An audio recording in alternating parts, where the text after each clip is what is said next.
dell'immagine, diciamo, nell'arte dell'arrivo dei magi nel corso dei tanti secoli che sono passati.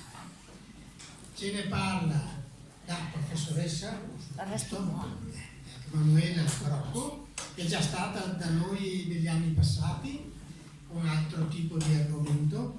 Lei è la fondatrice di un'associazione che si chiama Ideazione, con la A maiuscola, un'associazione culturale vicentina che promuove varie iniziative anche nelle scuole. Dopo casomai lei ce ne parlerà. Solo comunicazioni di servizio. Allora, alla fine, se volete, in fondo ci sono ancora panettoni, pandori che servono per il sostegno del QAM, l'Associazione dei Medici con l'Africa. Prezzo buono, qualità ottima, quindi vi conviene prenderci dentro. Poi andremo tutti, se abbiamo voglia, nella saletta in fondo a sinistra, e che con la scuola facciamo una cioccolata e qualche dolcetto per stare un po' in compagnia. Ultima cosa, in fondo sulla scrivania c'è un certo numero di riviste, Vicenza Più Viva, che è un giornale che nello scorso novembre ha parlato anche di questa scuola, oltre che di altro, e che questa volta parla di Costituzione, una cosa che ci interessa, nella quale abbiamo partecipato anche noi per dare un contributo. Quindi è una rivista mensile che ha bisogno anche di farsi conoscere nella città, quindi il capo della rivista, Coviello, che è qua con noi, ne ha portato una quarantina di copie gratuitamente, se volete prenderle. Bene, penso che valga la pena di diffonderla un po' di più. Ecco, allora io do la parola subito alla nostra relatrice e alla quale affidiamo casomai anche il compito di dire due parole in più di questa associazione che conoscete bene. Va bene. Buongiorno a tutti e benvenuti a tutti. No, Buongiorno a tutti.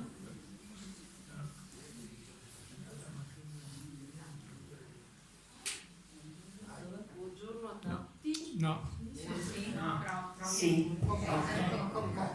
doveva scaldarsi un po'. Non mi perdo un po' lì perché rischio di andare un po' lunga oggi, vi preavviso già, perché le immagini sono davvero tante, ho preparato per questa occasione e quindi vorrei lasciare spazio a tutte queste. Il tema, dicevamo, tipicamente natalizio. Il tema della natività è praticamente il più rivisitato in questo periodo, quindi la classica situazione con la Sacra Famiglia riunita intorno al bambino Gesù, i primi ad assistere all'evento miracoloso, a questa apertura, punto di partenza del cristianesimo, sono i più umili tra gli uomini, i pastori. Però se qui vedete questa adorazione dei pastori dell'Irlandaio, notate che Giuseppe si sta voltando dall'altra parte, si volge all'indietro per assistere all'arrivo di ben altri personaggi, e quei personaggi sono proprio i magi che vediamo procedere con questo lungo corteo e che passano tutti e tre affiancati sotto questo arco di trionfo. Ora, in questa occasione noi appunto renderemo protagonisti della nostra carrellata proprio i magi, proprio i personaggi a cui viene dedicata la festività dell'Epifania. Allora, anzitutto bisogna ricordare che tra gli evangelisti l'unico che parla dei magi è Matteo. Li cita anche Luca, ma appunto riprendendo il collega. Cosa ci dice Matteo di questi personaggi? Ci dice che alcuni magi arrivarono da Oriente fino a Gerusalemme chiedendo notizie del re dei Giudei, perché avevano visto sorgere la sua stella ed erano venuti per adorarlo. Informato di questo, il re Erode, turbato, chiede notizie sul luogo dove deve nascere il Messia e loro gli rispondono a Betlemme di Giudea, perché così era scritto nella profezia. Quindi Erode li manda a Betlemme esortandoli a tornare per riferire dove sia questo bambino per poterlo adorare. I magi tornano a rivedere la stella, continuano a seguirla finché la vedono fermarsi sopra una casa, che è la casa appunto dove trovano Maria con il bambino. Loro si prostrano, lo adorano, aprono i loro scrigni e gli offrono i loro doni, oro, incenso e mirra. Poi, avvertiti in sogno da un angelo di non tornare da Erode, fanno ritorno al loro paese di origine passando per un'altra strada. A quel punto Erode, sentendosi tradito, scatena quella che è la famosa strage degli innocenti, quindi dà l'ordine di uccidere tutti i bambini al di sotto dei 2 anni, perché quello era il periodo che lui aveva calcolato come utile. Quindi di fatto il nostro Matteo ci dice veramente pochissimo di questi magi, non ci dice quanti fossero, non ci dice se fossero dei re, dei principi, degli astrologi, dice solo che appunto partiti dall'Oriente hanno visto una stella e sono arrivati per adorare questo bambino offrendogli dei doni. Quindi tutta questa ricchissima tradizione che noi abbiamo sui magi da dove arriva in realtà? Da testi più tardi, dai cosiddetti Vangeli apocrifi, che invece sono ricchissimi di dettagli sull'infanzia di Gesù, sulla famiglia di Gesù. Sono questi apocrifi che hanno una vita sotterranea molto intensa e che saranno veramente una miniera d'oro per l'iconografia cristiana e per tutte le immagini che nasceranno dopo. Chi erano questi magi? Ora, intanto il termine mago ha sempre messo un po' in imbarazzo la tradizione cristiana, perché mago nell'Antico Testamento era il ciarlatano, era una forma di stregone che, rifacendosi a culti orientali, però in realtà imbrogliava le persone. E infatti probabilmente è proprio per allontanarsi un po' da questa accezione negativa che nasce la parola magio, che nasce in Toscana nel 300, appunto per ingentilire questo termine. Di fatto però il mago è una parola di origine persiana, nasce in Persia e ha un significato che può essere sia grande ma anche dono, quindi si portano dietro già questa accezione. E questi magusei di fatto erano una casta sacerdotale, erano seguaci di Zarathustra, coltivavano il culto di Ahura Mazda, quindi questa grande divinità benefica, e avevano integrato il loro culto con tutte le conoscenze astronomiche dei babilonesi. Quindi di fatto li possiamo considerare degli studiosi dei fenomeni celesti che però avevano anche un ruolo importante dal punto di vista religioso, dal punto di vista politico nel loro paese.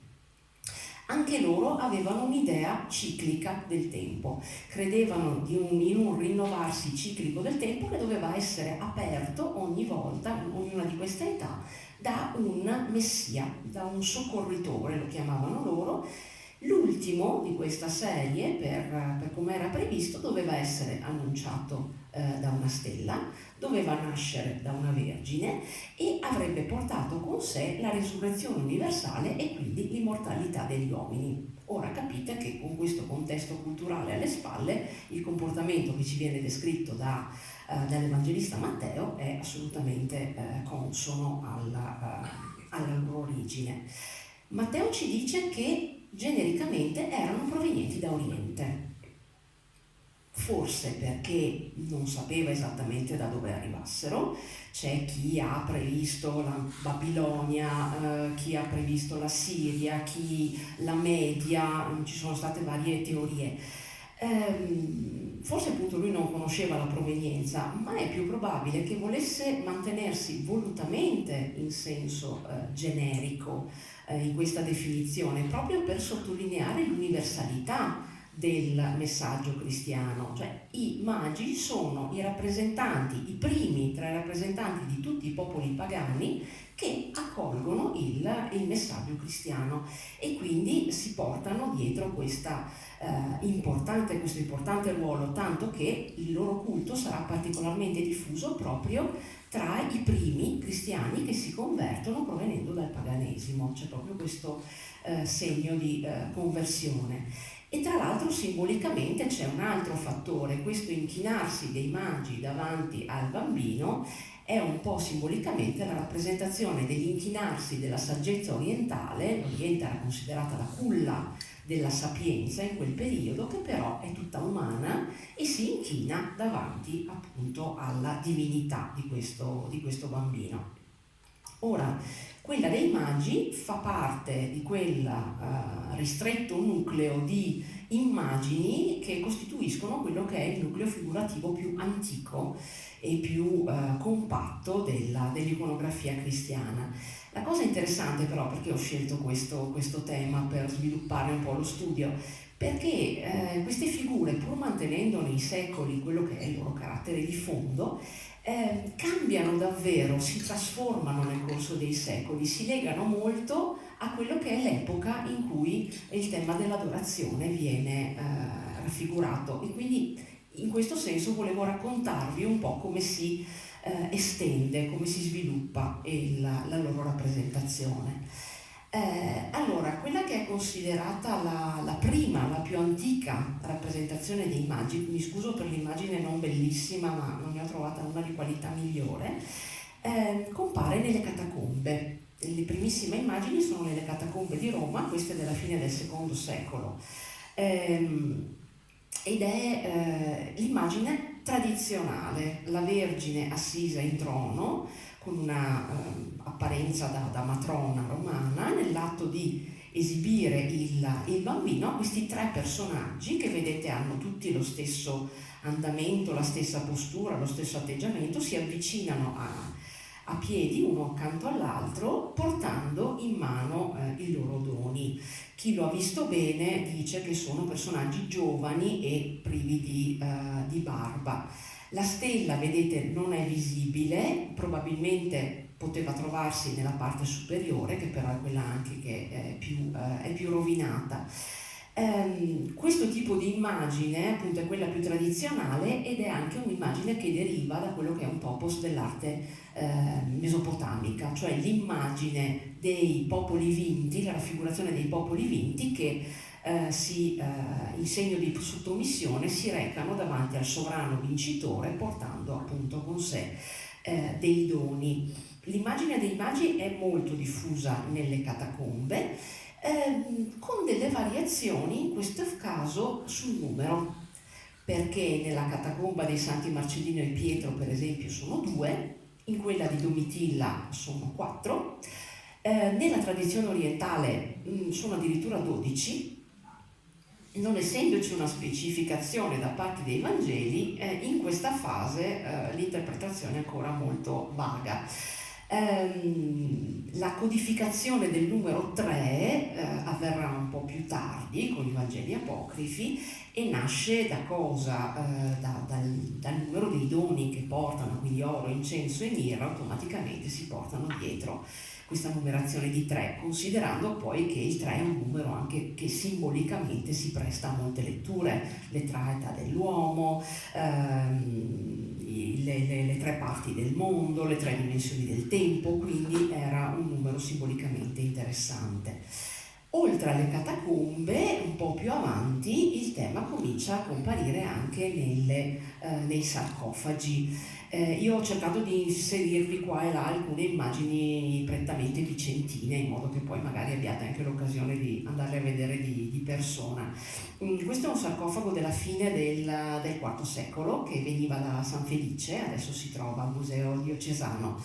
E anche questo, vedete, riproduce quello che è il modello più tradizionale. La Vergine in trono, qui la vediamo in modo più dettagliato, con questa ampia tunica su un trono anche a sua volta rivestito da un drappeggio, con i tre magi che si accostano a lei, tutti in piedi, nessuno si inchina. Il segno di rispetto e di devozione però è indicato dal fatto che loro non toccano, almeno i primi due, i doni con le mani, ma tengono le mani velate e li porgono tenendo le mani coperte. Era appunto anche questo un segno di devozione, di rispetto che si usava anche davanti alle immagini delle divinità.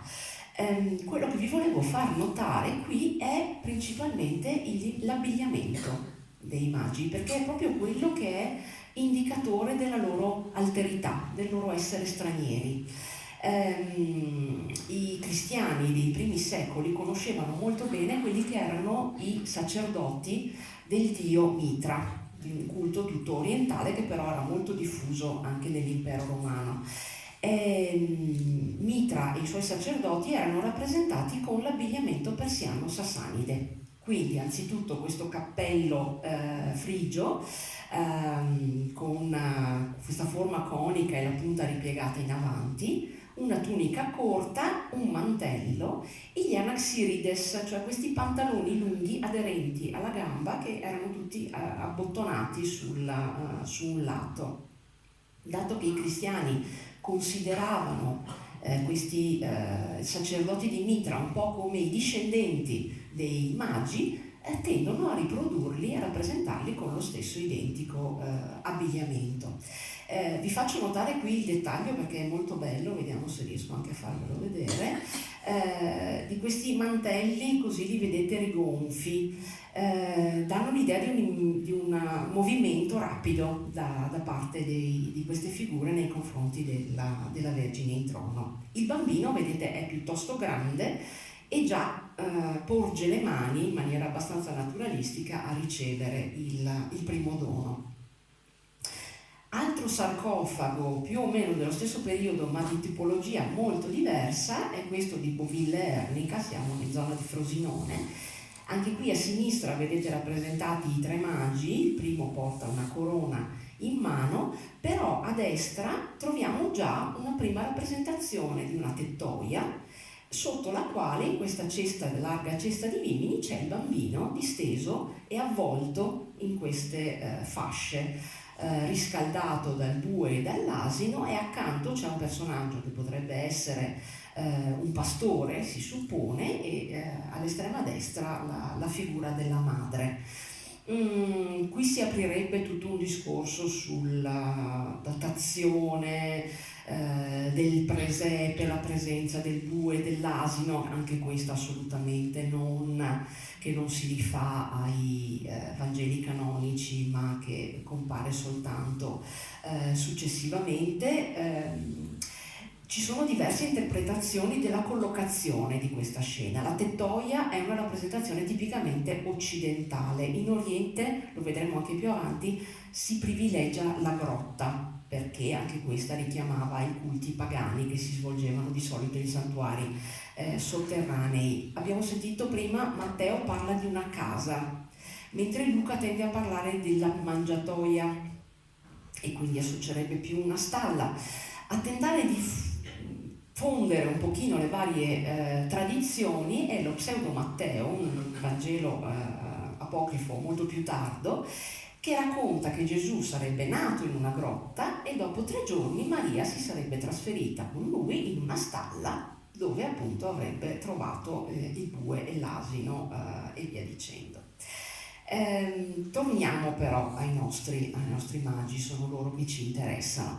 Il tema dei magi ricorre molto frequente nell'iconografia bizantina, anche perché viene assunto in pieno dall'arte imperiale proprio quando l'impero si cristianizza, perché si presta bene a rappresentare il concetto anche della regalità sacra. Quindi anche l'imperatore, esattamente come Cristo, ha diritto di ottenere ossequio e fedeltà dai fedeli. Questo è un mosaico che si trova a San Vitale a Ravenna, è solo un piccolo dettaglio, e rappresenta l'imperatrice Teodora che sta portando un calice d'oro tempestato di pietre preziose verso l'abside, rivolta verso l'abside, accompagnata da tutta una serie di personaggi. Dall'altra parte c'è il marito Giustiniano. Quello che voglio farvi notare è il bordo del mantello che indossa Teodora, perché la balza ricamata rappresenta proprio l'adorazione dei magi, che riproducono esattamente lo stesso atteggiamento che ha Teodora in questa raffigurazione. Quindi si tratta di una trasfigurazione. L'imperatrice e l'imperatore si prendono le stesse movenze dei magi, e allo stesso modo, come i magi portavano i loro doni a Gesù, loro offrono simbolicamente queste coppe dorate al Cristo che è rappresentato nell'abside di San Vitale.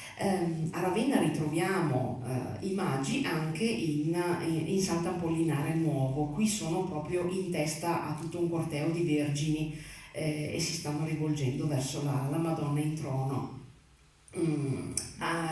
Questa datazione è importante, siamo nel VI secolo, perché questi mosaici vengono realizzati quando la Chiesa, che era ariana, viene convertita al rito cattolico, e quindi la presenza dei magi serve proprio a sottolineare questa conversione della Chiesa.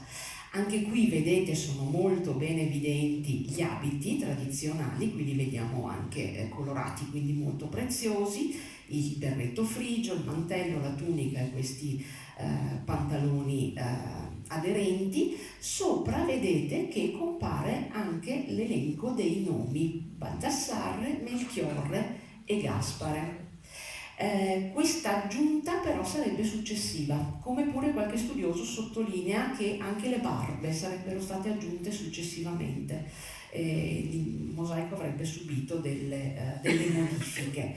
Non sto a scendere nel dettaglio dei nomi che si sono via via trasformati, anche qui c'è tutta una tradizione.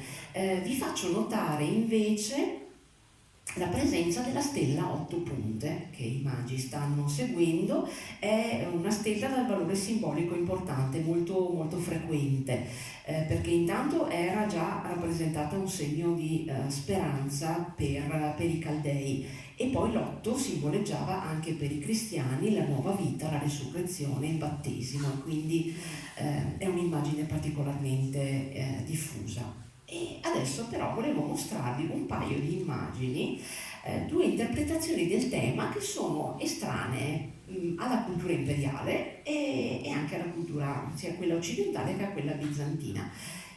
Uno è l'altare di Ractis, che sta a Cividale ed è longobardo. Qui siamo nell'VIII secolo. Anche qui vedete la rappresentazione, se vogliamo, quella tradizionale, quindi la Vergine in trono a destra e i tre magi che si accostano a sinistra. Però ci sono alcune novità figurative. Intanto i tre magi stanno seguendo ciascuno la sua stella, perché qui vedete abbiamo rappresentate come dei fiori, ma ci sono le tre singole stelle. Secondo una tradizione, ognuno di loro sarebbe partito da un posto diverso seguendo una stella e poi si sarebbero riuniti nel corso della strada.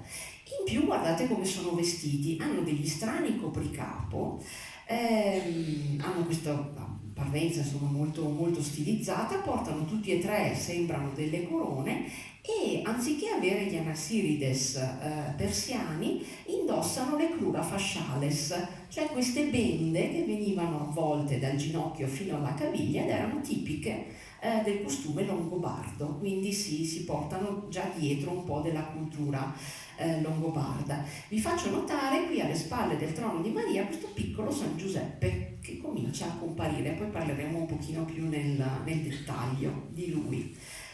Un'altra opera ancora più strana e praticamente contemporanea all'altare di Ractis è questo cofanetto Franks.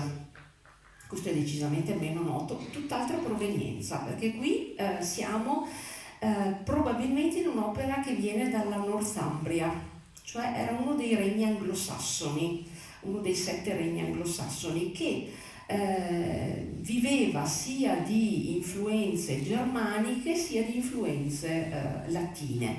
È un oggetto assolutamente unico, straordinario, è fatto in osso di balena. Sono 5 pannelli decorati molto grandi e sono tutti incisi con questi motivi molto decorativi, molto fitti e con iscrizioni che sono sia in rune anglosassoni ma anche in caratteri latini in alcuni punti. Quindi rappresentano poi scene che derivano sia dalla tradizione germanica che dalla tradizione scandinava, ma c'è anche la guerra di Troia, ma ci sono anche Romolo e Remo, e qui sulla destra vedete anche la rappresentazione dell'adorazione dei magi. A sinistra c'è una leggenda germanica. Quindi è un oggetto che costituisce una sorta di sintesi culturale e rappresenta bene un po' quello che era questo periodo di transizione nell'Inghilterra del tempo tra il paganesimo e il culto invece appunto cristiano. L'adorazione dei magi, vi dicevo, scusatemi, ho scordato di spegnere questo. L'adorazione dei magi è appunto a destra, vedete anche qui stilizzata l'immagine della Vergine in trono, bambino e madre sono rappresentati solo simbolicamente dalle 2 teste e davanti a loro i 3 personaggi. Il primo che tende quasi ad inginocchiarsi porta in un calice o delle sfere d'oro o delle monete d'oro, non è chiaro, ci sono queste forme rotonde. Sopra al dono qui abbiamo la stella che è rappresentata un po' come un grande fiore e sotto vedete c'è un uccello. La stella e l'uccello dovrebbero essere i motivi guida che hanno fatto muovere i magi. Stella chiaramente appunto che si rifà alla loro tradizione, l'uccello dovrebbe essere un po' la voce dello Spirito Santo, che nella tradizione occidentale è rappresentato dalla colomba di solito. Qui vediamo piuttosto un'oca come apparenza. Però consideriamo che nella tradizione celtica germanica l'oca è proprio considerata messaggero divino e quindi è perfettamente coerente. Il mago a sinistra porta in mano un bastone, dovrebbe essere quello del legno da cui si ricava la mirra, e quello al centro invece ha in mano un incensiere da cui salgono proprio le spirali di fumo dell'incenso. Sopra questo c'è un cartiglio in caratteri in rune che scrive però la parola magi, quindi sono esplicitamente rappresentati. La cosa interessante è che in questa rappresentazione troviamo delle immagini, dei simboli che sono fortemente significanti anche per i pagani, quindi non soltanto per i cristiani, perché questa stella, che però è anche una rosetta in fiore, rappresentava la rinascita, la resurrezione, il ciclo della vita e della morte anche per i pagani. Dell'oca abbiamo già detto. Qui a sinistra, accanto all'ultimo maggio, c'è il cosiddetto nodo della morte. Anche questo di cultura germanica era il simbolo della morte e della risurrezione del guerriero, e infatti non a caso l'ultimo dei magi porta la mirra, che era simbolo della morte, veniva usata nelle imbalsamazioni. Ora abbiamo visto appunto questo costume dei magi che resta pressoché immutato fino al X secolo. Quando comincia questo ricordo dei persiani un po' a sbiadire, si comincia a rappresentarli più simili con la parvenza di cavalieri e soprattutto si comincia a mettere sulle loro teste, al posto del berretto frigio, la corona. Questa è una miniatura di una raccolta di testi sacri della Biblioteca Vaticana, Matteo non ha mai parlato di re, saranno i Vangeli apocrifi a dire che i magi erano considerati dei re, qualcuno si diceva sovrani provenienti da località diverse, anche questo un pochino per la volontà di confermare alcune profezie, alcuni salmi dell'Antico Testamento che parlavano di re che si sarebbero prostrati e avrebbero portato doni a Gerusalemme. La cosa interessante è che non si comincia a rappresentarli come sovrani fino a che la condizione storica non è quella, non costituisce il contesto giusto. Vale a dire, si comincia a parlare, a trovare immagini dei re magi dipinte o scolpite soltanto quando ormai l'idea di un impero universale sta cominciando a svanire e a decadere. E anzi, al contrario, cominciano a diventare sempre più importanti i numerosi sovrani dei vari regni che stanno cominciando ad emergere. Quindi i magi diventano rappresentazione dell'omaggio dei vari e numerosi potenti della terra al Cristo. Allo stesso modo, però, diventano anche rappresentazione di come il potere temporale dei sovrani sia subordinato al potere della Chiesa, e quindi simbolicamente l'immagine, vedete, continua ad avere una forte valenza. Da questo periodo si comincia anche un po' a distinguerli per età. Anche in questa miniatura, vedete, troviamo un personaggio più giovane senza barba, uno maturo con la barba e uno più anziano con la barba bianca. In questa fase non sono frequentissime le immagini dei magi. Ci sono due eventi del XII e del XIII secolo che invece faranno letteralmente esplodere il culto dei magi, lo faranno diventare di grande moda.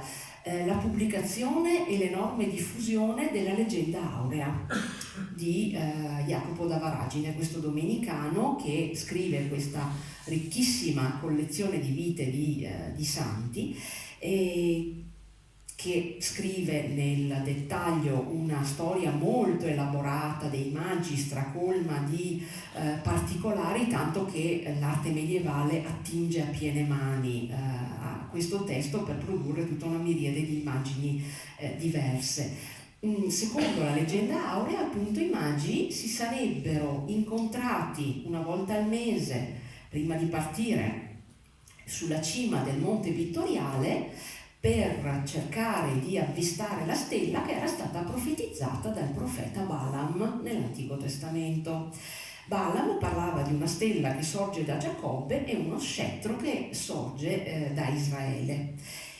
Sempre secondo la Leggenda Aurea, i tre si sarebbero bagnati nelle acque del monte e si sarebbero lì fermati ogni volta per 3 giorni a pregare in attesa dell'apparizione della stella.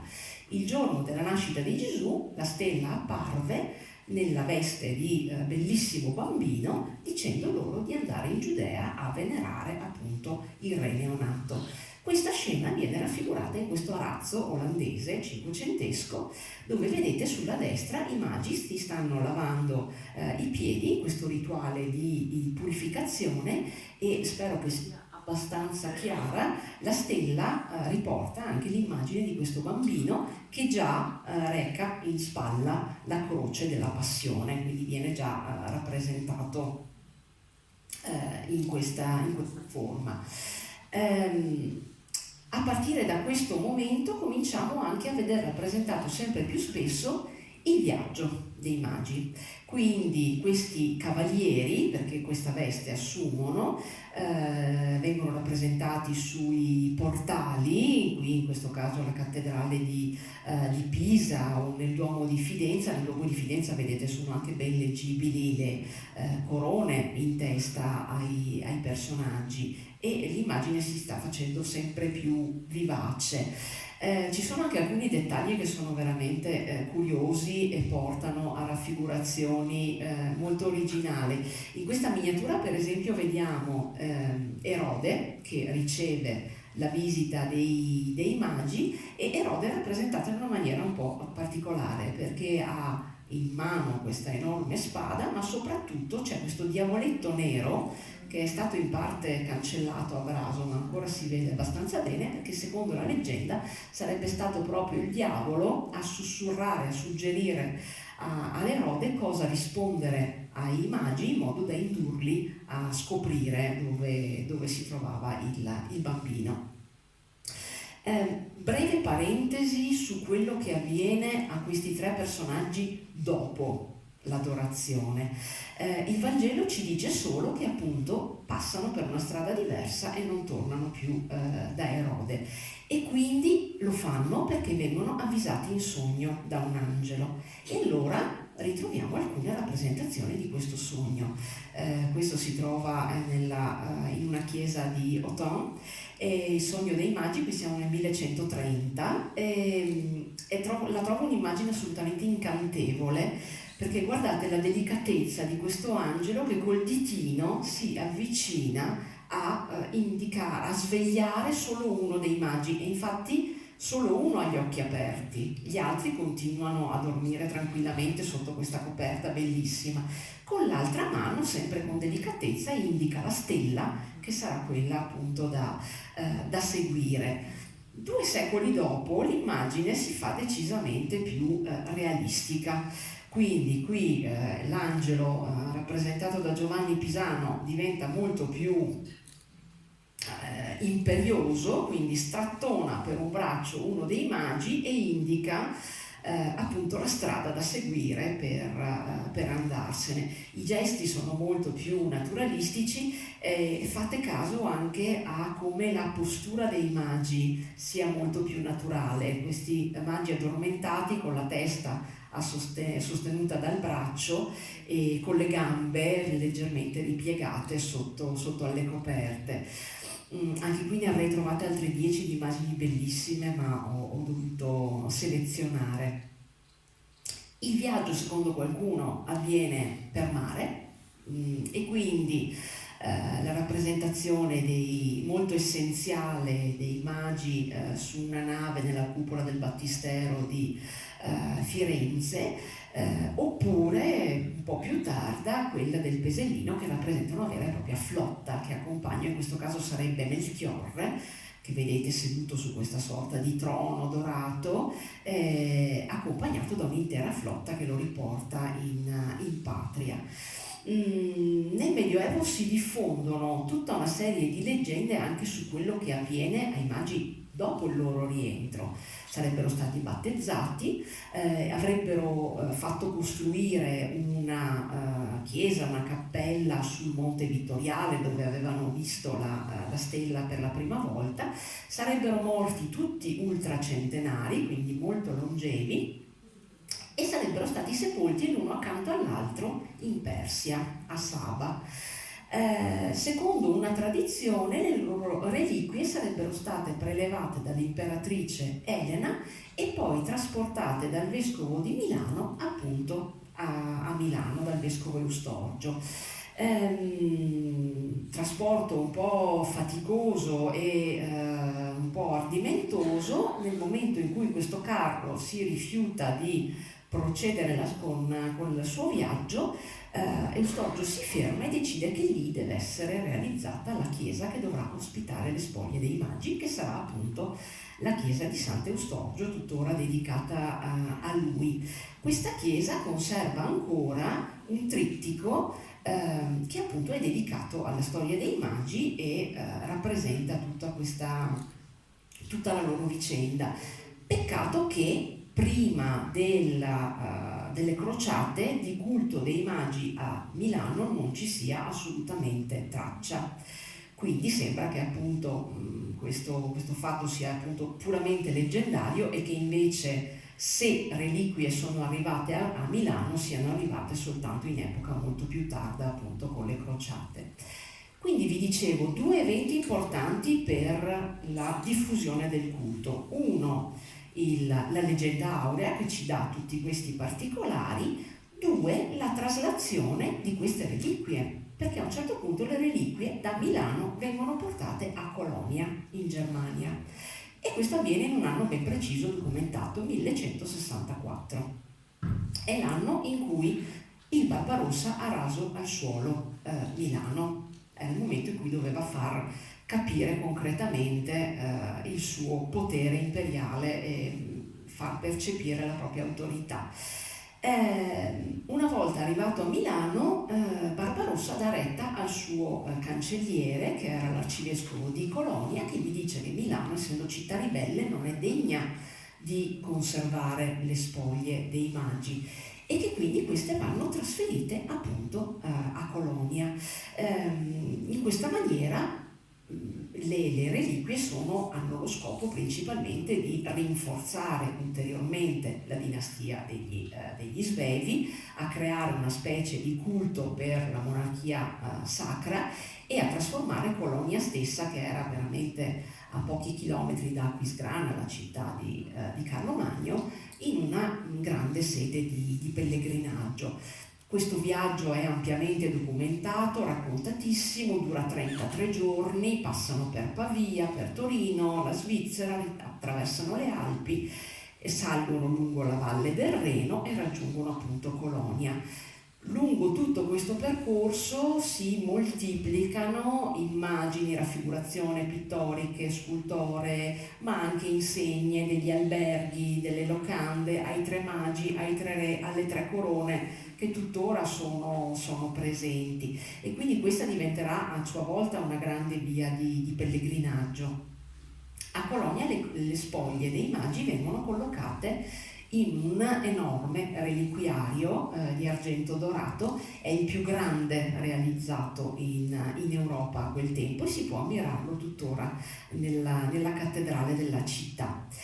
Quindi tutto questo movimento intorno alle reliquie dei magi, poi arriva Marco Polo, il quale scrive il Milione e dice che lui nel 1270 è stato a Saba e ha visitato il luogo in cui ancora ci sono le tombe dei magi, dove si venerano ancora le spoglie dei magi. E quindi dove stavano queste reliquie dei magi? A Colonia. E sappiamo che le reliquie hanno questa vita sempre un pochino particolare e tormentata. A titolo di dettaglio vi dico che 3 falangi dovrebbero trovarsi pure a Brugherio. Quindi se avete voglia di andare a vedere quelli che loro chiamano gli umit, perché sono 3 reliquiari con dei piccoli omini sopra, potete andare a Brugherio e trovate anche le falangi di questi magi. Ora, leggenda aurea, viaggio dalla metà del XII secolo. Noi possiamo assistere, grazie a questi eventi, a una grande dinamica iconica della rappresentazione di queste figure. Cioè, se prima tutto era piuttosto statico, da questo momento gli abiti, le caratteristiche, la stella, le forme delle corone, dei doni, le posizioni dei magi, tutto tende a cambiare e modificarsi. Li abbiamo visti prima affiancati con gli stessi atteggiamenti davanti alla Vergine, improvvisamente questi magi cominciano a gesticolare. Qui vedete, siamo ad Arles, in Francia, troviamo il primo che si inginocchia guardando la stella, che è questa qui sopra di lui. Il secondo volge la testa verso il terzo, però col dito indica la stella, il terzo con questa mano sollevata indica un po' tutto il suo stupore, la sua ammirazione. Vi faccio notare anche queste bellissime teste dei cavalli che sbucano dall'ultima arcata. Cos'è successo anche in questo periodo? Stanno cominciando a diffondersi le prime rappresentazioni teatrali sacre, i drammi sacri che avvengono, i drammi liturgici all'interno delle chiese. Quindi di fatto gli artisti in questo momento cominciano a trasferire nell'iconografia quelle che sono le gestualità appunto degli attori del gioco scenico. Vediamo qualche altro esempio. Qui siamo un po' più avanti, sempre al Battistero di Pisa. Nicola Pisano qui ci mostra un'immagine fortemente classica e monumentale. Lui ha studiato molto i sarcofagi romani, questo è chiarissimo, ma vedete che i magi cominciano ad inginocchiarsi. E questo deriva dalla posizione del rito feudale del vassallo che si inginocchia ai piedi dell'imperatore per dimostrargli il suo omaggio, la sua reverenza e rispetto. E anche qui guardate queste splendide figure di cavalli, servivano ulteriormente a sottolineare l'aspetto regale e cavalleresco di questi personaggi. Il figlio, una ventina d'anni dopo, introduce un ulteriore dettaglio, cioè il mago anziano che si inginocchia e bacia il piede del bambino. Anche questo è un tema che avrà grandissima fortuna nell'arte italiana e europea in genere. E la fonte qui è San Bonaventura, che raccontava che questo gesto sarebbe stato un'ulteriore dimostrazione di rispetto, di devozione. Anche questo è un dettaglio che molto probabilmente deriva dal teatro sacro comunque. Vi faccio notare, non è grandissimo, non si nota molto, ma qui il mago anziano si inginocchia, si è tolto la corona e la tiene infilata nel braccio, un po' come un berretto. Nello stesso momento si comincia anche a posare la corona a terra, appunto come segno di umiltà. Notate anche la stella, che è una stella angelo in questo caso, quindi ci sono le 8 punte, ma al centro compare anche un volto. E di stelle ne abbiamo viste, insomma, qualcuna fino ad ora, abbiamo viste le 8 punte, ma anche 4, 5, 6, la stella angelo. Di fatto però è Giotto che qui introduce una novità folgorante. In realtà non è l'unica la stella, perché qui cominciamo a vedere, diventerà codificata la capanna come ambientazione della scena, cominciamo a vedere i cammelli, anche Giovanni Pisano li inserisce in qualche pulpito, quindi questo dettaglio esotico, anche questo che sarà fortunatissimo, ma soprattutto vedete che là sopra c'è questa palla di fuoco con una sorta di coda che vuole proprio rappresentare chiaramente una cometa, insomma su questo non ci sono dubbi. E molti sostengono che questa visione così, questa rappresentazione così realistica sia proprio ispirata alla cometa di Halley, che era stata visibile nel 1301 e quindi Giotto sicuramente deve averla vista. Vi faccio notare però una cosa, perché in genere si mostra questa e si dice bene, cometa acquisita una volta per sempre. In realtà lo stesso Giotto, alcuni anni dopo, negli affreschi di Assisi, rappresenta una stella assolutamente normale. Non continuerà con la cometa. E anche a Padova, nella stessa Padova, Altichiero 70 anni dopo, in un'altra sua adorazione dei magi, rappresenterà una stella normale.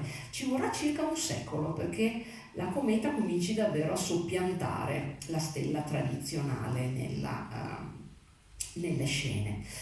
E a questo punto però, permettetevi, apriamo un po' una parentesi su questa stella, perché potrebbe essere stata puramente simbolica ed è possibile, però se fosse considerata reale ci darebbe anche qualche indizio magari per collocare questa nascita di Gesù. Allora, il Vangelo di Matteo parla genericamente di un aster, che significa stella, ma significa anche fenomeno celeste, quindi è un termine un po' più vago. Nel mondo pagano i fenomeni celesti appunto erano legati di solito alla nascita di eroi, di divinità, e abbiamo già sentito che anche i seguaci di Zarathustra aspettavano una stella, Balaam, il profeta, parlava di una stella, quindi può essere che questa immagine sia stata introdotta nei Vangeli semplicemente per confermare che appunto Gesù era il vero Messia. Ma se dobbiamo pensare ad un evento reale, ascoltando le parole di Matteo dobbiamo pensare a un fenomeno che sia stato sì visibile ma non riconoscibile proprio da tutti, perché infatti Erode non ne sapeva assolutamente niente, quindi Magari chi era un professionista, un conoscitore dei fenomeni celesti come i magi poteva coglierlo, ma non necessariamente tutti. Deve essere stato anche un fenomeno della durata di qualche settimana, perché appunto il viaggio dei magi sicuramente non è stato brevissimo e Matteo racconta che loro vedono questa stella al momento di partire, la rivedono dopo aver parlato con Erode, la rivedono ferma sopra la casa quando trovano Gesù. E quindi qui le ipotesi fondamentalmente sono tre: una cometa, una supernova oppure una congiunzione di pianeti. Ora, la cometa generalmente, non sempre, ma generalmente era associata ad eventi nefasti. E in più non risulta che dal 17 a.C. fino alla metà del secolo successivo a Gerusalemme o nella zona si siano viste comete. La supernova, questo bagliore prolungato prodotto dall'esplosione di una grande stella, intanto non godeva di grande reputazione, anche questa veniva considerata nefasta dagli astrologi, astronomi del tempo, ma poi tende ad avere una durata piuttosto breve, 2-3 giorni nella sua fase più luminosa, quindi difficile anche pensare a una supernova, e anche questa nel periodo in teoria non dovrebbe essere stata visibile. Resta la terza ipotesi, cioè quella della congiunzione dei pianeti. Qualcuno ha pensato alla congiunzione Giove-Saturno, che è stata visibile, che è avvenuta nel 6-7 a.C. nella costellazione dei Pesci, che era la costellazione del popolo ebraico. Saturno era la stella dei giusti, considerata la stella dei giusti del popolo ebraico, e Giove era la stella regale, quindi ben si sposavano anche dal punto di vista della lettura simbolica. Inoltre questa congiunzione è molto rara e si è ripetuta per 3 volte nel corso di un anno, a marzo, a ottobre e a dicembre. E quindi diciamo che potrebbe confermare questa molteplice visione. Vi lancio là come suggestione anche quello che ha ipotizzato ultimamente, proprio una cosa molto recente, il professor Benacchio dell'Osservatorio Astronomico di Padova, che pensa ad una ancora più rara triplice congiunzione, Giove, Saturno e Marte, che avviene ogni 800 anni, quindi davvero molto rara, è iniziata nell'8 a.C. ed è terminata nel 6 a.C. E questo ci fa tornare in mente un pochino i 2 anni della strage dei bambini, della strage degli innocenti. Queste sono appunto puramente ipotesi, però a titolo di suggestione vi faccio vedere un'immagine, perché quando io ho letto le ipotesi di Benacchio e nel frattempo stavo cercando le immagini per questo incontro con voi, mi sono imbattuta in questo sarcofago che si trova a Roma e ho notato questa immagine. Adesso non so quanto sia chiara, ma qui il primo dei magi indica questi tre cerchi sopra la testa della Vergine. Non sono 3 stelle, sono 3 cerchi.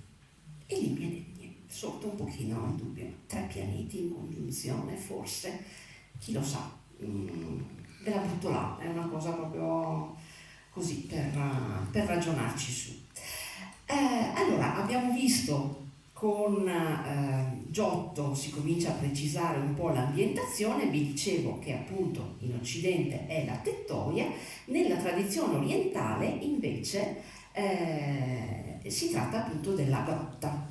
Qui sempre un'opera che si trova a Vicenza, questa natività che è del 400 ma si rifà in modo molto fedele. Sapete che le icone tendono a mantenere fedelmente la configurazione dei motivi compositivi originari, la composizione del III-IV secolo, e i magi nella tradizione ortodossa sono sempre raffigurati all'interno della complessiva raffigurazione della divinità, non hanno mai una rappresentazione a sé stante, e quindi qui li vediamo appunto comparire davanti alla Vergine col bambino, e con Giuseppe, ve lo faccio notare, che è qui in questo angolino estremamente pensieroso, con tutti questi dubbi sul mistero a cui sta assistendo. Sempre a proposito di presepi e sempre restando a Vicenza, questo qui, non so se qualcuno di voi l'ha visto, si trova a Santa Corona, ma fuori dalla porta laterale, quella che dà sul giardino. Adesso che il giardino è aperto è molto più facile di una volta vederla. Purtroppo in pietra tenera ed è un'opera molto rovinata, è abbastanza piccolina e anche qui vedete appunto, prego? Sì, c'è la tettoia, ci sono il bue e l'asinello, proprio qui siamo in piena tradizione.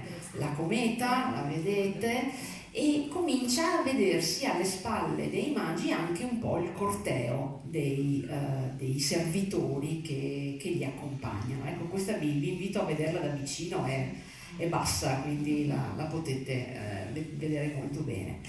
Ecco, dalla fine del 300 quella che diventa proprio comune è l'idea che i magi rappresentano l'omaggio alla divinità da parte dei potenti della terra.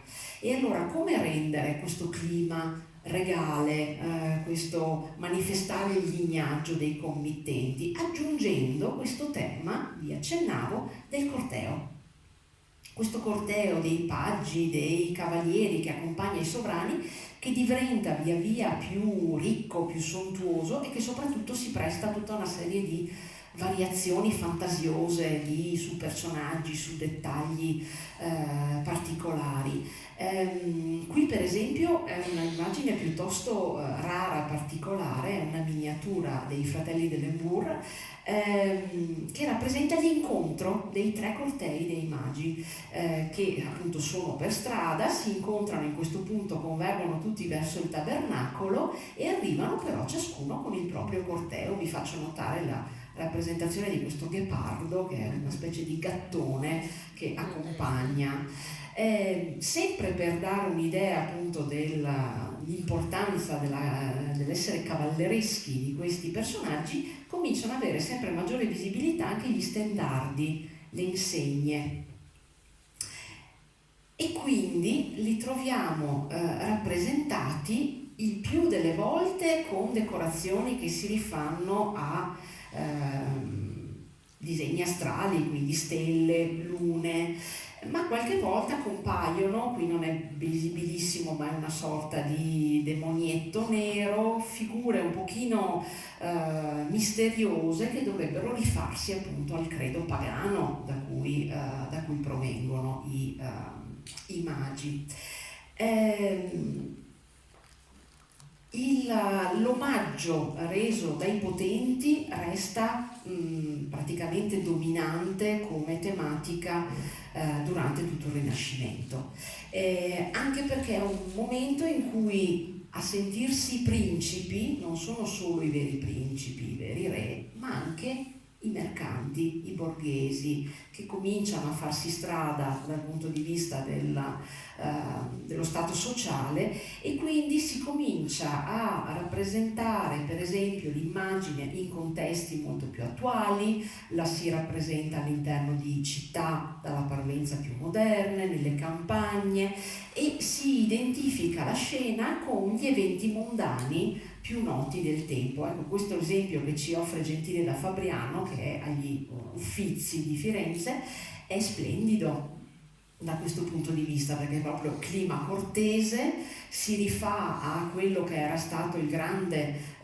ingresso di Papa Martino V a Firenze, avvenuto qualche anno prima, e soprattutto mostra anche il grande sfarzo del committente della Palla, che è Palla Strozzi, che era un ricco banchiere, ed è lui ad ordinare questa pala per la sua cappella di famiglia a Santa Trinita. Quindi vedete il corteo assolutamente sontuoso, con questi abiti che hanno motivi ornamentali chiaramente di origine islamica, ma queste sono proprio citazioni di prodotti, di oggetti che circolavano a Firenze in quegli anni, perché tra Firenze e gli stati islamici c'era un grande comunicazione, grande contatto in quegli anni, quindi si tratta di oggetti appunto per loro riconoscibili.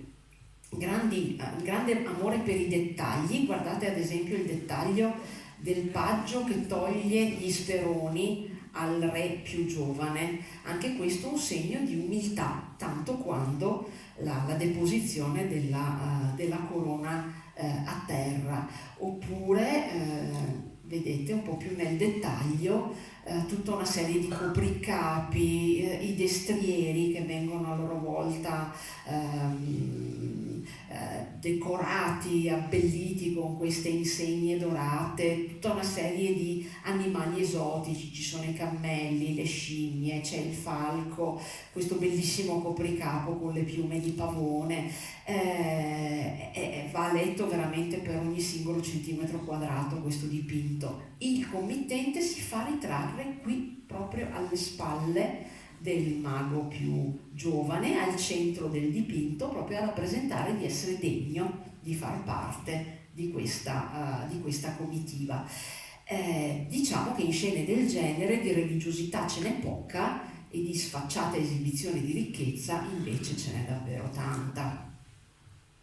Questa è un'opera tutto sommato tradizionalista che viene superata pochissimi anni dopo da Masaccio, il quale è proprio polemico con Gentile da Fabriano, non lo sopportava, e riproduce invece una scena che è in totale contrasto, quindi assolutamente sobria.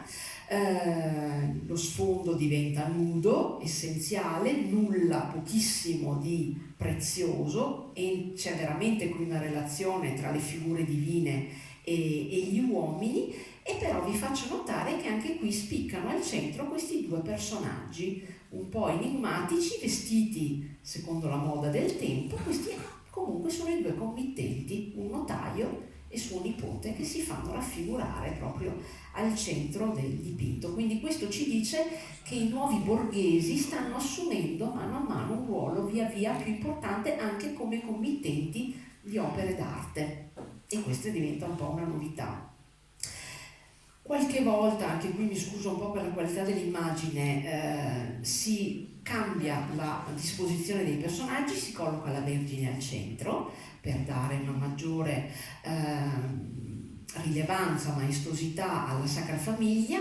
Si cominciano a vedere degli elementi che poi ritroveremo piuttosto costanti, cioè la capanna che ospita la Sacra Famiglia è però appoggiata, affiancata al rudere di un edificio più antico in rovina, che raffigura un po' la decadenza sia dell'antica legge ebraica o comunque del paganesimo, che oramai appunto sono destinati a essere superati dal cristianesimo. E poi vi faccio notare un altro dettaglio, perché qui Beato Angelico decide di rappresentare un momento leggermente più avanti rispetto a quelli che abbiamo visto fino adesso.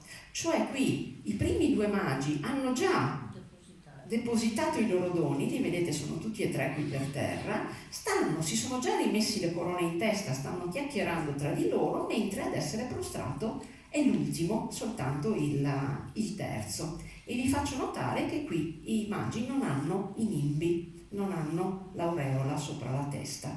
Il primo a introdurla era stato Giotto, poi compare, non compare, insomma non è costante.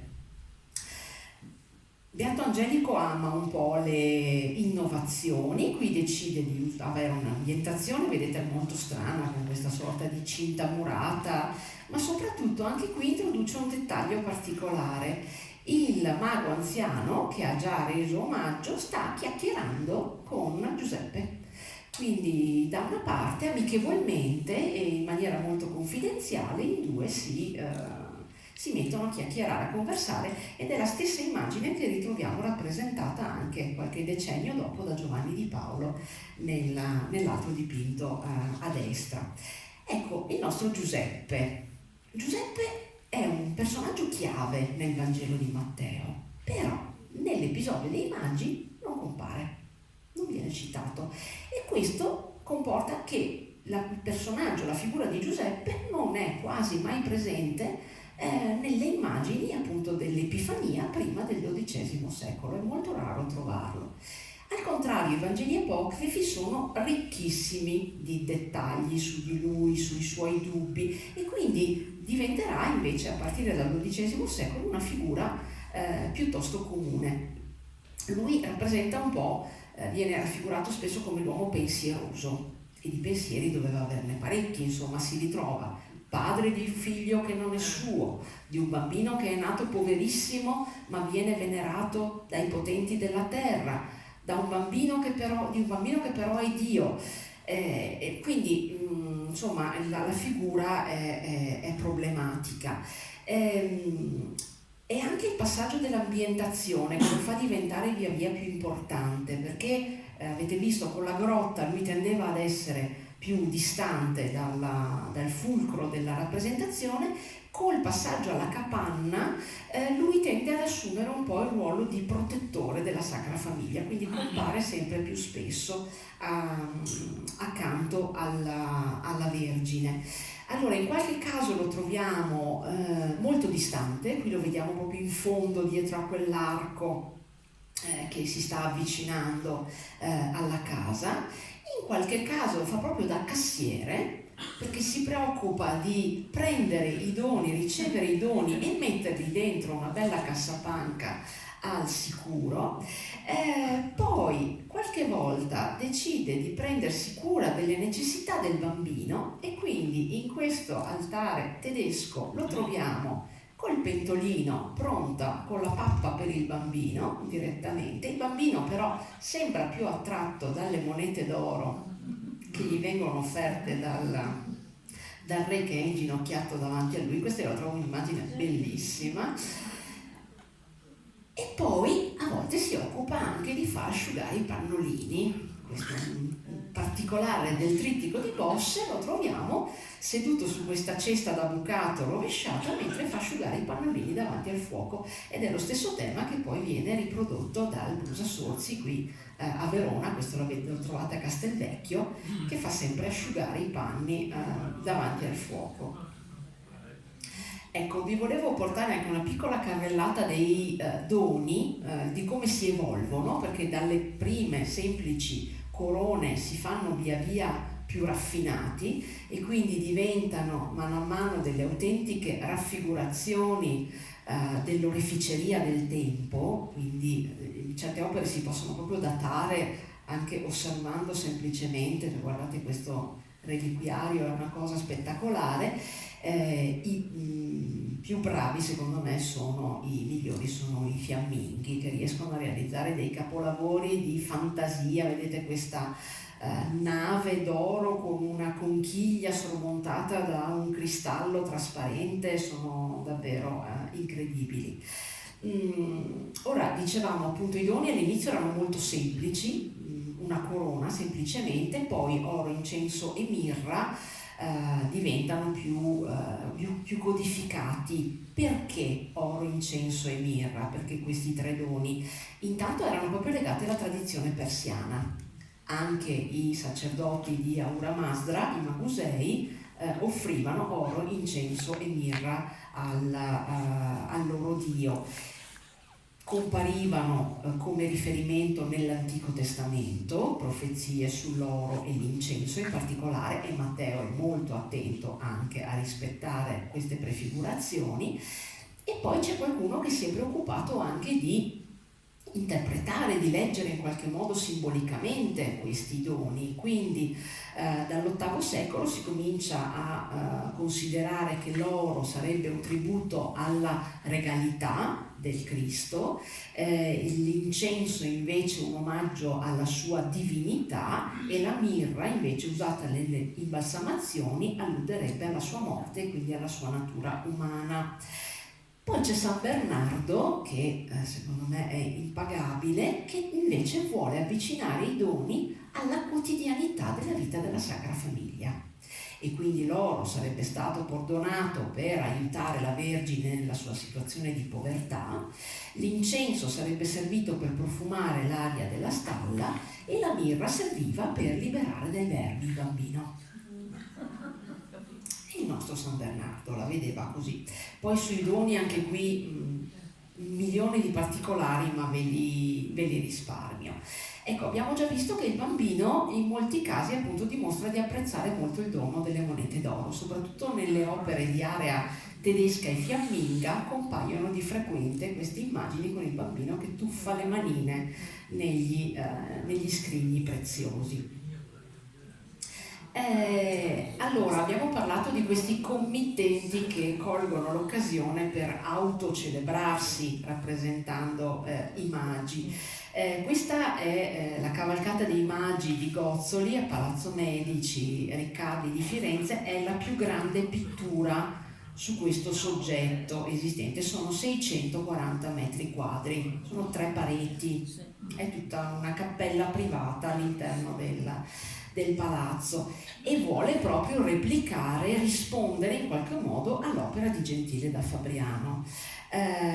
Notiamo che qui i committenti sono i medici che erano espliciti avversari e concorrenti di Palla Strozzi, che era il committente invece di Gentile da Fabriano. Qui l'oggetto della scena non è tanto l'adorazione, ma è proprio il corteo in sé, che riproduce proprio eventi mondani del tempo. In particolare si ricorda l'ingresso in città di Papa Pio II Piccolomini, che aveva richiamato tutta una serie di grandi personaggi importanti che sono tutti ritratti in queste scene, e all'interno del corteo dei magi, in questo gruppone a sinistra, c'è praticamente tutta la genealogia della famiglia dei Medici. Ci sono 3 generazioni di famiglia, quindi autocelebrazione veramente in grande stile. L'immagine viene veramente attualizzata. Considerate che poi i Medici erano particolarmente devoti dei magi ed erano protagonisti della cavalcata che si svolgeva a Firenze proprio ogni anno il 6 gennaio, quindi c'è veramente una personificazione in questo caso, e un sottolineare da questa famiglia, che non era nobile ma era fatta da borghesi, da banchieri e mercanti, il fatto che anche loro si ritenevano degni della sovranità appunto sulla città di Firenze e magari anche chissà qualcosa di più. Quindi anche qui la componente divina lascia spazio proprio a questa ostentazione di ricchezza, di potere. Anche qui appunto uno dei dettagli. Questa è un'altra opera sempre in ambito mediceo di Botticelli, anche questa agli Uffizi, una decina d'anni dopo, apparentemente molto più sobria della precedente, però se noi guardiamo l'autocelebrazione e il protagonismo dei Medici, qui raggiungono la vetta, perché qui non si accontentano più di far parte del corteo, ma prendono proprio le sembianze dei magi, perché il mago più anziano qui sarebbe Cosimo il Vecchio, mentre i 2, quello in rosso e quello in bianco, sarebbero i suoi 2 figli, cioè Piero e Giovanni. Quindi in questo modo i Medici dimostrerebbero una sorta di investitura direttamente ricevuta da Dio. Vi faccio notare dal punto di vista della simbologia, questo è un quadro fortemente ricco di simboli, soltanto il dettaglio del pavone, che poi ritroviamo anche in altri dipinti. Il pavone era il simbolo della resurrezione, perché perde le penne e poi le rigenera in primavera, e quindi simbolo di immortalità. Però il pavone, con questa coda spiegata, era anche simbolo di superbia, di vanità, e allora ecco la scelta di rappresentarlo con la coda chiusa. Quindi riferimento all'immortalità e una sorta di umiltà anche da parte sua. Restando a Vicenza, quindi, cortei che diventano protagonisti della scena ce l'abbiamo anche qui con quello di Fogolino, questo è al museo di Palazzo Chiericati, al museo civico.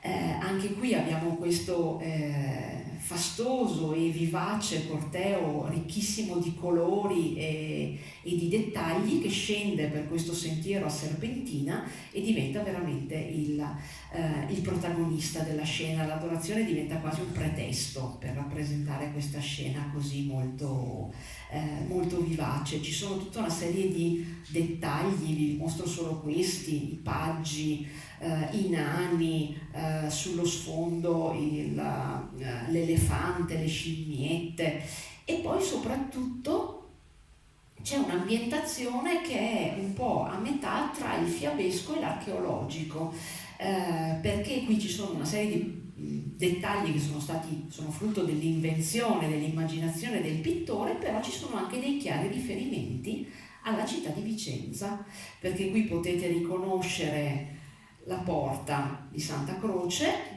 con il bacchiglione, il torrioncino rotondo dall'altra parte del fiume. Questo edificio classicheggiante potrebbe essere una sorta di ricostruzione ideale di uno dei tanti resti romani che all'epoca ancora erano visibili, c'erano i resti del Teatro Verga ancora ben leggibili in città, e poi la rupe, adesso torniamo un attimo indietro, sotto cui si svolge la scena sarebbe il cosiddetto sasso di Donna Berta che si trovava sui Berici. Restiamo a Vicenza già che siamo qui, e immagino che questa vi sia notissima, l'adorazione del veronese a Santa Corona. Qui vi sottolineo soltanto il fatto che Veronese sceglie una luce crepuscolare, quindi non diurna, e questa scelta di rendere l'edificio in rovina accanto alla capanna, però con queste forme, con questa imponente architettura di stile chiaramente palladiano, classicheggiante, ad alludere al mondo pagano. E sempre parlando appunto di committenti che vogliono mettersi in mostra, vedete che i magi hanno questi abiti così ricchi, queste sete damascate. Dobbiamo tenere presente che il committente Marcantonio Cogollo era un ricco mercante di stoffe e di tessuti. Qualcuno pensa che si sia fatto ritrarre in questo personaggio alle spalle del re nero, qualcuno pensa che addirittura sia questo al centro. Comunque è un'opera splendida, spettacolare. A ispirarsi fortemente a Veronese arriva quasi un secolo dopo, 60 anni dopo, Maffei. Francesco Maffei, questa è una pala che lui dipinge per la cattedrale, che è ancora lì. Anche lui mantiene, vedete, il tono crepuscolare, anzi accentua ancora di più i contrasti tra luce e ombre. Vi faccio notare che lui trasforma la Vergine in un'elegante dama vestita in abiti del tempo. Chiaramente la sua è una visione più seicentesca, quindi molto più ricca di lumeggiature, molto più enfatica di quella di Veronese.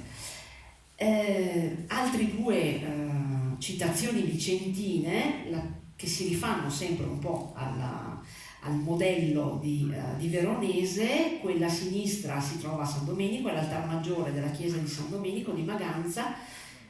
Si rifà a Veronese, ma come vedete in maniera molto più modesta, molto più convenzionale.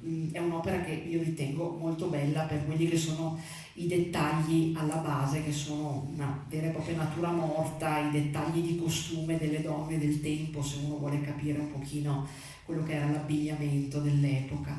Più monumentale è quella pala che si trova invece a San Rocco. Il pittore non è un vicentino, era bresciano. E qui vi faccio notare soltanto la collocazione dei magi, cioè mentre nella pala di Veronese davanti alla colonna palladiana c'era collocata la Vergine con la Sacra Famiglia, quindi un'idea di solidità del nuovo credo, qui invece davanti alle colonne classicheggianti ci sono i magi, un po' a rappresentare il fatto che loro sono legati a quel mondo pagano che è destinato appunto ad andare in declino. Sempre a proposito di edifici in rovina, quando si va nell'Europa del Nord si trovano sempre cose molto fantasiose. Questo è Konrad Witz, un pittore tedesco che rappresenta, vedete, la casa di Davide in rovina con queste crepe molto evidenti che stanno denunciando la decadenza della legge ebraica dell'Antico Testamento. Ecco, avrete notato, io ve l'ho citato sporadicamente qua e là, ci siamo, il comparire ogni tanto del re moro, cioè di un re di pelle nera. Allora, finché i magi erano considerati tradizionalmente orientali persiani, la sua forma non compariva. Poi col tempo si comincia a considerarli rappresentanti delle tre razze umane, dei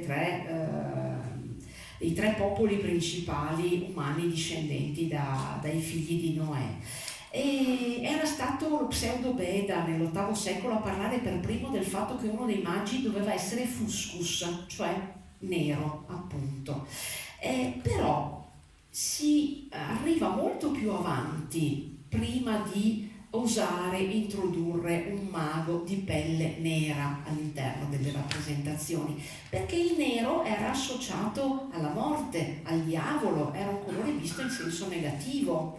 Magari c'era qualche paggetto nero così a sottolineare il tema esotico, ma la pelle nera comincia a comparire sporadicamente dal 200 in poi. Questa di Santiago de Compostela è una delle prime raffigurazioni, poi ci sono anche alcune miniature, per esempio in Germania. Nella tradizione europea a fare un uso splendido e a introdurre proprio il mago nero sono i fiamminghi. A introdurlo per primo è Memling, fiamminghi che sfruttano molto bene tra l'altro proprio la potenzialità cromatica offerta da questo contrasto della pelle nera con gli abiti bianchi o più colorati. In Italia grande innovatore è Mantegna, che dipinge quest'opera per i Gonzaga, e vedete che lui, andando un pochino controcorrente, riprende l'ambientazione orientaleggiante della grotta e soprattutto colloca appunto un mago nero, e qui siamo nel 1460. Da quando è che questa presenza diventa pressoché costante? Dopo la scoperta dell'America.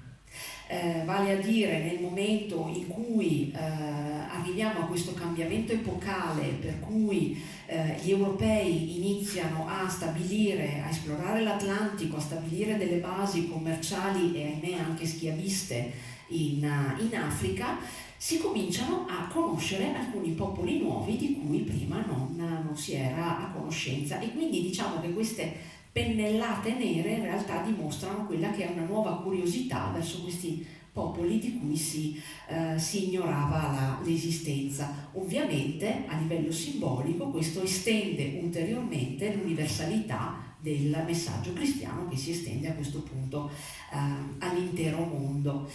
Vi dicevo, i fiamminghi sono bravissimi nel rendere queste figure. Questo è Bosch nel suo trittico, poi lo vedremo tutto intero, che coglie proprio questo contrasto con questa veste bianca spettacolare. E guardate anche quello a destra di Van Cleve, che proprio porta dei dettagli che chiaramente rimandano all'Africa, come il manto bordato con il bordo di leopardo. Nel Cinquecento troviamo tutta una serie di rappresentazioni molto originali. Bosch qui per esempio ci dà questa idea di un mondo che sta cadendo in rovina. Abbiamo la capanna che sta quasi crollando su se stessa, con tutta una serie di personaggi strani, particolari, che sbucano a rappresentare forse l'eresia, forse i sovrani che vengono superati dal nuovo Cristo. Sullo sfondo ci sono tutta una serie di figure molto particolari, uomini che vengono assaliti dalle belve, eserciti in conflitto, una grande metropoli. È veramente un capolavoro di fantasia quest'opera. Ve la lascio così intera perché se mi metto a mostrarvi i dettagli stiamo qui 2 giorni, quindi mi sono ripromessa, ve la faccio vedere così soltanto da lontano. Esatto, era proprio lui, lo vediamo qua nell'angolino. E poi, sempre restando tra i fiamminghi, qui abbiamo Bruegel, che invece ci rappresenta una scena molto più ravvicinata e concentrata su poche figure. Qui lui gioca molto invece sulla goffaggine, sull'ironia, sui personaggi che sono anche grotteschi. Diciamo che Bruegel qui tutto ha in mente fuorché l'ideale di bellezza perfetta, tipica della maniera italiana. Qui anche i magi, vedete, sono vestiti riccamente, ma sono tutti un po' sciupati, un po' spettinati, forse per colpa del lungo viaggio. Poi alla scena, scusate, assiste anche uno strano personaggio con gli occhiali sulla destra. E poi vi faccio notare però l'incombere di questi uomini armati a sinistra. Questo potrebbe essere stato interpretato come un segno di una situazione politica che nei Paesi Bassi in quegli anni era molto tesa. Siamo proprio alla vigilia dello scoppio della guerra degli 80 anni e quindi cominciano a comparire di frequente queste figure armate. Poi vedete, questi abiti molto pesanti suggeriscono un'ambientazione invernale della scena, e a Bruegel piaceva tantissimo l'inverno. Questa è proprio l'adorazione dei magi sotto la neve. Ora, io non so quanti di voi la conoscano, questa immagine, insomma, è abbastanza nota, ma non so quanti senza titolo sarebbero capaci di riconoscere che si tratta di un'adorazione dei magi. Perché qui la povera Vergine è qui dietro un brandello di muro che sta per crollare, c'è lei con il bambino. Giuseppe è quasi invisibile alle sue spalle, qui davanti intravediamo due magi infagottati, non hanno nessun tipo di segno regale, nessuna insegna. In realtà tutto il vero protagonista del dipinto è tutto questo, scusate, affaccendarsi delle persone in questo villaggio. Vi faccio notare che questa è la prima rappresentazione nell'arte europea della caduta dei fiocchi di neve ed è l'unica opera in cui Bruegel mostra appunto una nevicata in atto. In tutta questa grande apparente confusione però c'è anche una grande attenzione per i dettagli, non c'è niente di particolare che non sia motivato. Vi faccio notare per esempio qui il dettaglio del bambino che sta scivolando, si diverte a giocare scivolando sull'acqua ghiacciata e si spinge con questi due bastoncini su questa specie di slittino. Però guardate cosa c'è alle sue spalle, un buco nel ghiaccio che è stato fatto da questi uomini che sono andati a raccogliere appunto l'acqua. La mamma si sta sporgendo dal muretto per richiamare l'attenzione del bambino ed evitare il pericolo che è incombente. È una scenetta molto vivace, molto umana, però simbolicamente è anche importante perché rende l'idea del fatto che il pericolo di cadere è estremamente vicino per chi non è incosciente, come appunto un bambino, o per chi non ha una guida. Quindi anche quest'opera in realtà va letta con grande attenzione. Torniamo in Italia. Mantegna, l'abbiamo visto innovatore prima col Re Nero, lo ritroviamo ancora innovatore anche qui, 40 anni dopo. Qui riduce la scena, vedete, proprio all'essenziale, una scena che vuole evitare ogni tipo di distrazione. Qui i magi rappresentano chiaramente i tre continenti conosciuti, li rappresentano il primo, quello più anziano, è l'Europa, con la coppa di porcellana ricolma d'oro. Il maturo alle sue spalle, con questi tratti semitici, rappresenta l'Oriente e porta questa coppa fatta di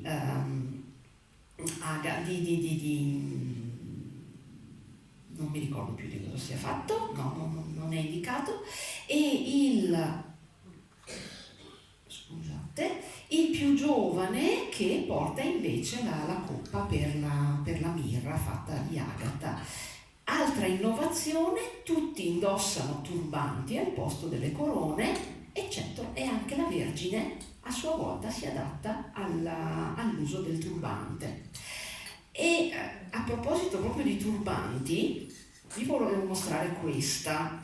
Adorazione tradizionale per quella che è la disposizione delle figure, questa è in Austria, in cui però, vedete, compaiono i due magi in piedi con questi vistosi turbanti, sopra di loro ci sono le insegne, tra cui lo stendardo, questo appare abbastanza azzurro ma è più verde nell'originale, con la mezzaluna islamica, e guardate l'atteggiamento di questo personaggio qui sotto che guarda la bandiera con un certo sospetto. Questo perché appunto c'è un senso di timore. Anche Giuseppe è lì che sbircia dietro la porta ma ha un'aria un po' impaurita. Siamo nel momento di massima espansione dell'impero ottomano in Europa e quindi si può pensare che il pittore abbia voluto rendere qui in maniera anche un pochino ironica una sorta di così sospetto nei confronti della buona fede di questi visitatori che arrivano dall'Oriente, ma chissà mai che intenzioni avranno.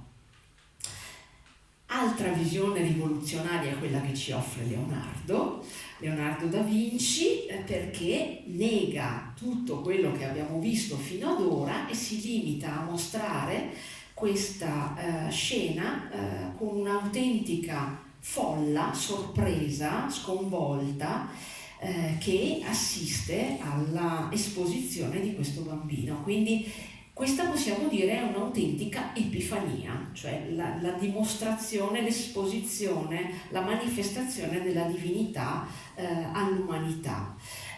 Anche qui vi faccio notare alle spalle compare lo scontro tra uomini armati, in questo caso tra cavalieri.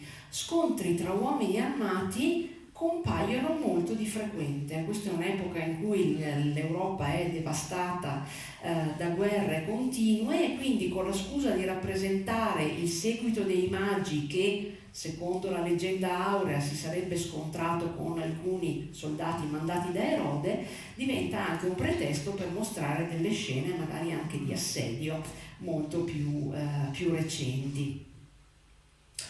Altra splendida interpretazione è quella di Giorgione, perché i cosiddetti tre filosofi da molti studiosi sono interpretati come i tre magi che sarebbero visti proprio nella loro veste originaria, cioè di sapienti orientali.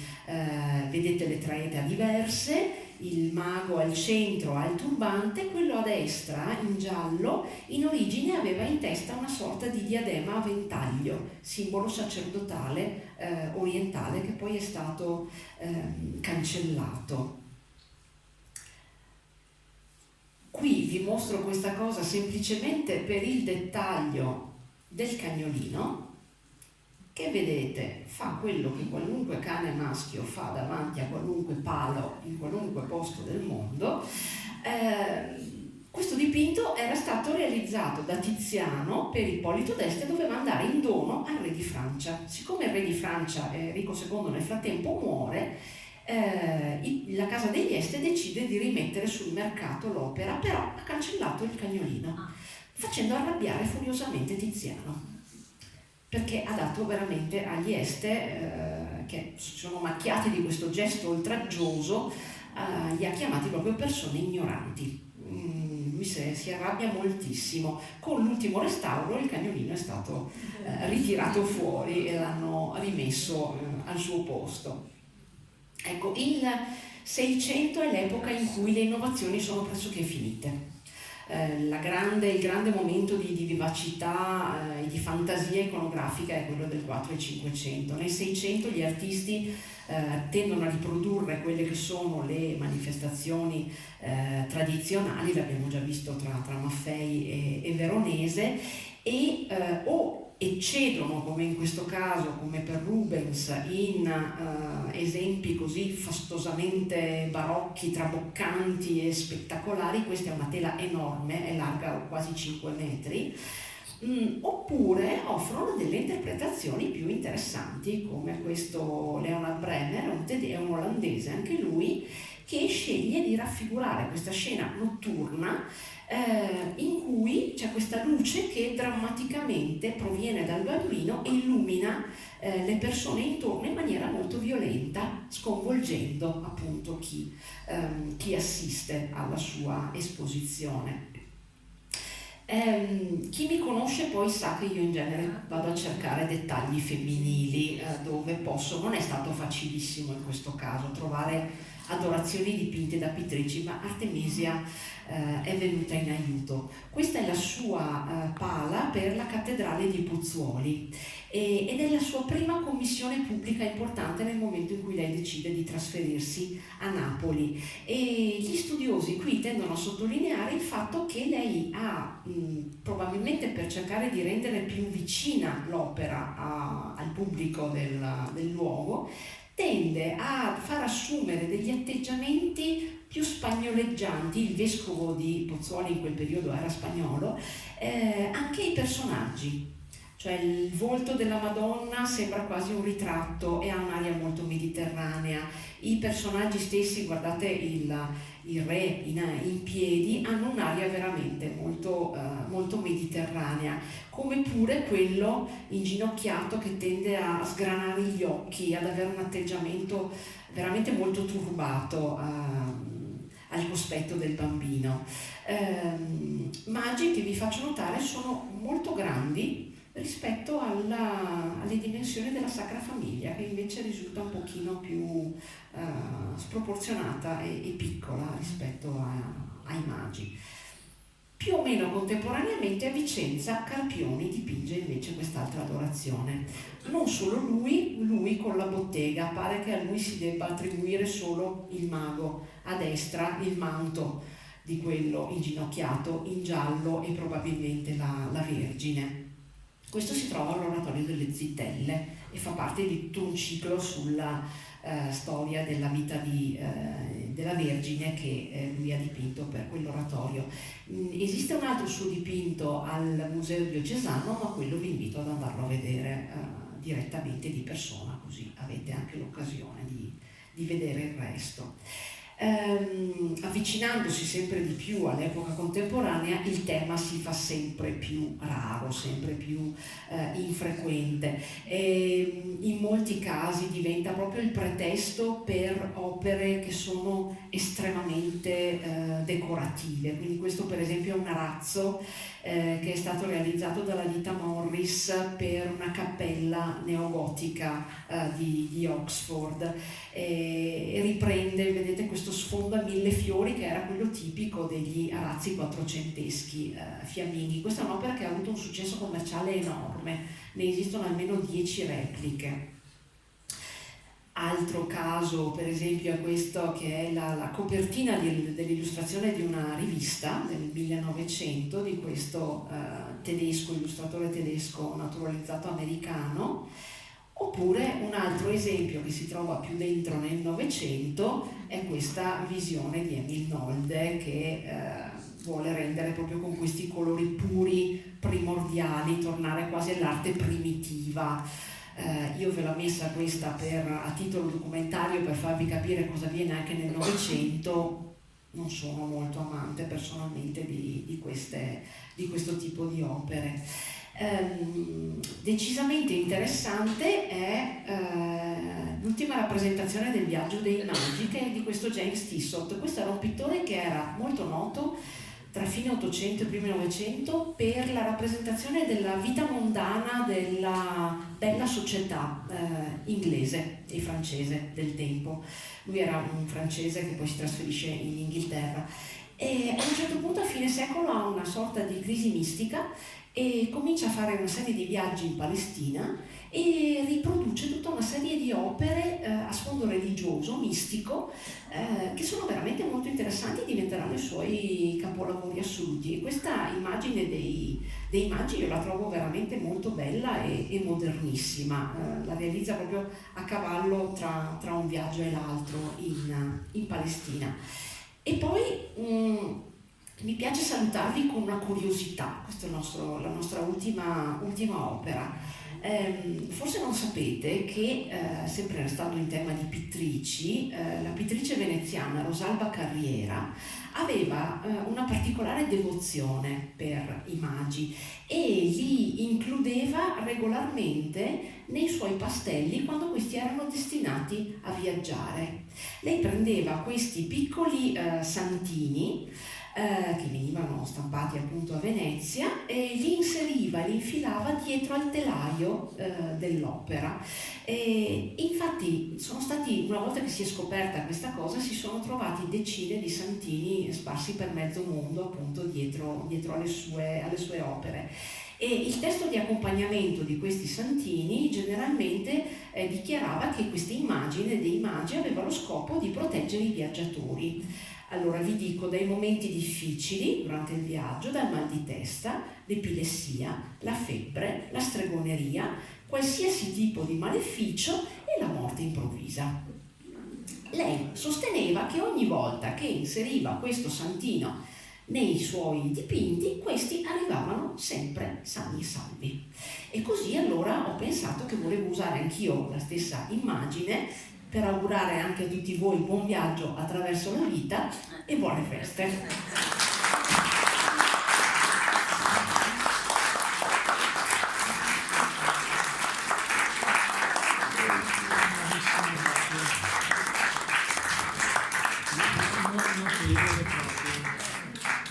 Sono riuscita a non fare troppo tardi, grazie per la pazienza perché siete stati bravissimi. Se qualcuno ha qualche domanda sono qui.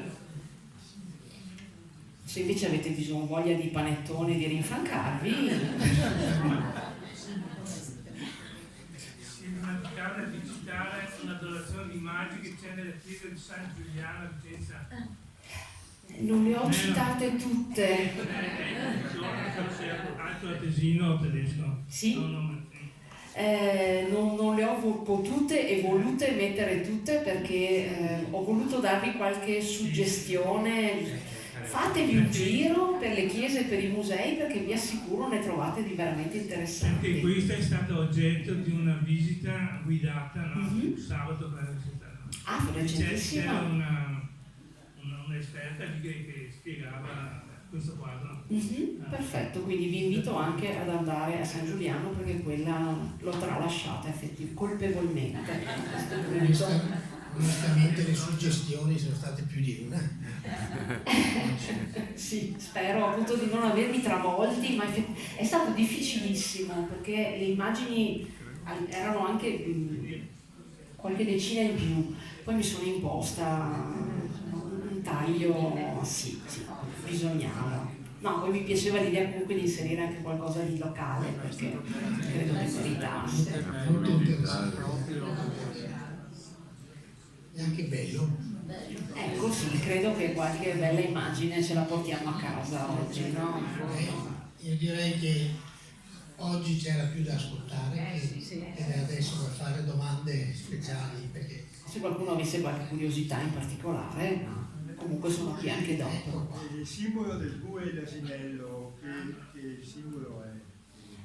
È un simbolo che un po' è legato a una profezia di Isaia che citava un bue e un asino, non strettamente chiaramente legati all'arrivo del Cristo, ma sapete appunto si tende a recuperare tutte queste prefigurazioni veterotestamentarie in senso simbolico. Dopodiché sembra che siano un po' legati al tentativo di far definire un po' la profezia di Abacuc, che però è frutto di un errore di traduzione, perché ad un certo punto questo Abacuc aveva detto che il Messia sarebbe arrivato in mezzo duo zon, cioè in mezzo a due epoche, a due periodi, e invece a un certo punto uno dei traduttori ha tradotto in mezzo duo zon, intendendo zon come animali, cioè in greco sono scritte in maniera leggermente diversa le due parole, e quindi nel momento in cui c'era la profezia che parlava del bue e dell'asino e c'era Abacuc che parlava dei due animali, qualcuno ha pensato bene di mettere insieme le due profezie, però appunto Abacuc non parlava di due animali, questo l'abbiamo scoperto dopo. D'altra parte, insomma, è troppo suggestivo avere queste due figure. Adesso io non ve li ho fatti, non ho sottolineato in tante delle immagini che abbiamo visto, ma si affacciano in maniera diversa, più o meno curiosi, più o meno partecipi alla scena, anche loro costituiscono veramente un mondo a parte da esplorare. Io direi che oggi è un giorno speciale, dobbiamo anche festeggiare, possiamo fermare qua e ringraziare. Grazie a voi. Ti aspettiamo per qualche altra proposta. Inventerò qualche e noi ti ringraziamo con il nostro Grazie infinite. semplicissimo omaggio. Grazie molto. Grazie. E voi avete capito? Uscendo sulla sinistra possiamo fermarci un attimo. Anche noi. Certamente. Grazie infinite. Bella foto.